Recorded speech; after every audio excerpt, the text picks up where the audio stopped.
Israel marahil ang pinakamarahas na bansa sa mundo. Alam niya ang totoo, hindi siya tanga. Pero galit lang talaga siya sa mga Hudyo. Sinimulan niya ang pagwawala sa pagsasabing kadalasan, nag-i-interview ka at hinahayaan mong magsalita ang interview. Pero sa pagkakataong ito, ilalagay ko sa konteksto ang buong interview para sa iyo at maglalabas ako ng mahabang reklamo tungkol sa kung gaano kasama ang naging karanasan ko. Gumagawa ng kwento si Carlson na hinuli siya ng Israeli security personnel ngunit ito ay peke. May bansa ba na mas mataas ang porsyento ng populasyon na nakahawak o nakabaril ng tao? Ibig kong sabihin, hindi ko alam ang sagot pero ang bansang ito ay kilala sa pakikipagdigma sa 7 front laban sa mga kalapit bansa nito.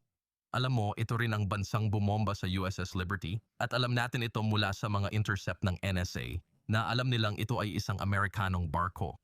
Paulit-ulit niyang sinasabi na inaakusahan siyang anti-Semite at Nazi. Lalong tumibay ang paniniwala ng mga naniniwalang anti-Semite si Tucker Carlson matapos mapanood ang video.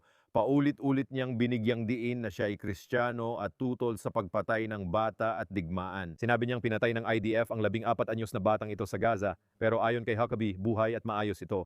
Pero alam mo kung may 14 anyos o 40 anyos o 80 anyos na may baril na papalapit sa'yo, kahit sino, kahit sinong matinong tao ay aalisin ang banta na iyon.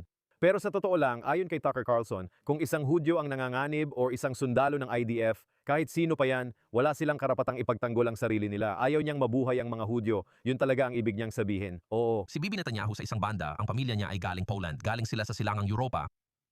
Paano natin malalaman kung konektado siya sa mga inapo ni Abram na pinangakuan ng Diyos ng lupa? Nang patayin ang 6 na milyong Hudyo sa bahaging iyon ng mundo, alam mo, sinasabi nila, umalis kayo dito, bumalik kayo sa inyong lupang tinubuan, bumalik kayo sa Israel. Ayaw namin kayo dito sa Europa. At pagkatapos pumunta kami dito, sasabihin naman nila, bumalik kayo sa Poland. Ibig kong sabihin, pareho lang ang mga ito, mga anti-Semitiko pa rin.